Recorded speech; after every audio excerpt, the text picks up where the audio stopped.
தமிழ்நாடு முதலமைச்சர் மாண்புமிகு தளபதி அவர்கள் ஈரோடு மாவட்டத்திற்கு பல்வேறு திட்டங்களை கொடுத்திருக்கிறார்கள்.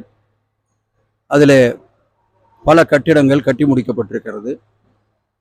பல கட்டிடங்களுக்கு அடிக்கல் நாட்டப்பட இருக்கிறது. அதே போல் சுய உதவி குழுவுக்கு கடன் வழங்க ஏற்பாடு செய்யப்பட்டிருக்கிறது. நலத்திட்ட உதவிகள் பொதுமக்களுக்கு கொடுப்பதற்கான ஏற்பாடு, இப்படி பல நடவடிக்கைகள் எடுக்கப்பட்டிருக்கிறது.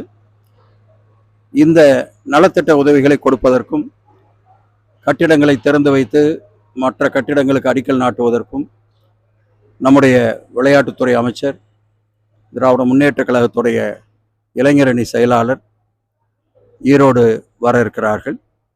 அதாவது 8ஆம் தேதி நாளை காலை சரியாக 9 மணிக்கு அவர் சோலாரிலே, ஈரோடு சோலாரிலே இருக்கிற அந்த பேருந்து நிலையம், அதுவும் மாண்புமிகு முதலமைச்சர் அவர்கள் ஏறத்தாழ 60 கோடி ரூபாய்க்கு மேலே பணம் ஒதுக்கி கொடுத்து அந்த பணிகள் நடந்து கொண்டிருக்கிறது. இன்னொரு 4 மாதத்திலே அது முடியும் என்ற நிலை.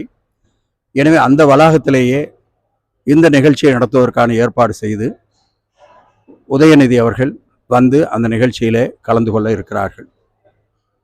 அந்த நிகழ்ச்சியிலே இப்பொழுது நம்முடைய மாவட்டத்துடைய சார்பாக மாவட்ட ஆட்சித்தலைவரும் மற்ற அனைத்து துறையினுடைய அதிகாரிகள் ஒன்றாக இணைந்து அவர்கள் செய்திருக்கிற மொத்த திட்டங்கள் என்பது ஏறத்தாழ ஒரு 32 கட்டிடங்கள் 200 கோடி ரூபாய் மதிப்பிலே கட்டி முடிக்கப்பட்டிருக்கிறது.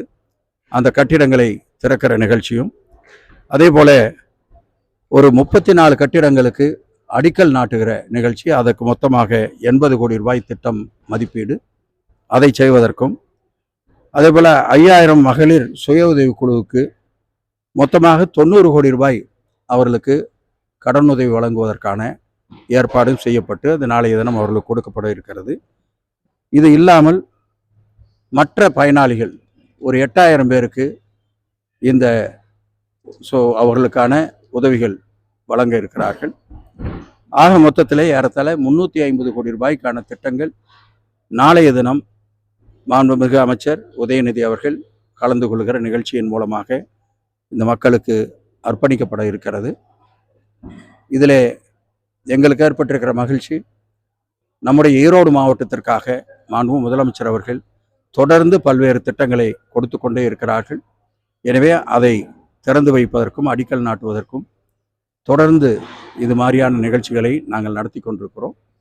ஏறத்தாழ இந்த 3 ஆண்டு காலத்திற்குள்ளே மாண்புமிகு முதலமைச்சர் அவர்கள் முதலிலே ஒரு 43,000 பேருக்கு நலத்திட்ட உதவிகளை ஒரே நேரத்திலே வழங்கினார்கள். அதை தொடர்ந்து பல நிகழ்ச்சிகள் உதயநிதி அவர்கள் வந்து கலந்து கொண்டார்கள். மற்ற அமைச்சர்களும் வந்து அப்பப்பொழுது வந்து அந்த நிகழ்ச்சிகளை செய்திருக்கிறார்கள். எனவே நம்முடைய மாவட்டத்திலே பல முன்னேற்றமான திட்டங்களுக்கு ஏற்பாடு செய்து கொடுக்கப்பட்டிருக்கிறது.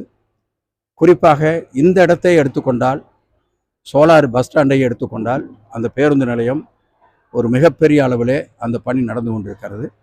அது இல்லாமல் இங்கே காய்கறி மார்க்கெட், அதாவது ஹோல்சேல் மார்க்கெட் இங்கே கொண்டு வருவதற்கான ஒரு ஏற்பாடும் நடந்து கொண்டிருக்கிறது. அது அல்லாமல் ஒரு ஸ்டேடியம், விளையாட்டு அரங்கம் அமைப்பதற்கான ஏற்பாடும் அதற்கான திட்டமும் தயாரிக்கிற நிலையில் இருக்கிறது. எனவே இப்படி மாண்புமிகு முதலமைச்சர் அவர்கள் நம்முடைய மாவட்டத்திற்கு நிறைய திட்டங்களை செய்து கொடுத்து கொண்டிருக்கிறார்கள். எனவே நாளைய தினம் நடக்கிற நிகழ்ச்சியிலே அத்தனை பேரும் கலந்து கொள்ள வேண்டும் என்று நாங்கள் இந்த நேரத்தில் கேட்டுக்கொள்கிறோம். இது ஒரு மகிழ்ச்சியான சூழ்நிலை என்பதையும் இந்த நேரத்திலே நாங்கள் தெரிவித்துக் கொள்கிறோம்.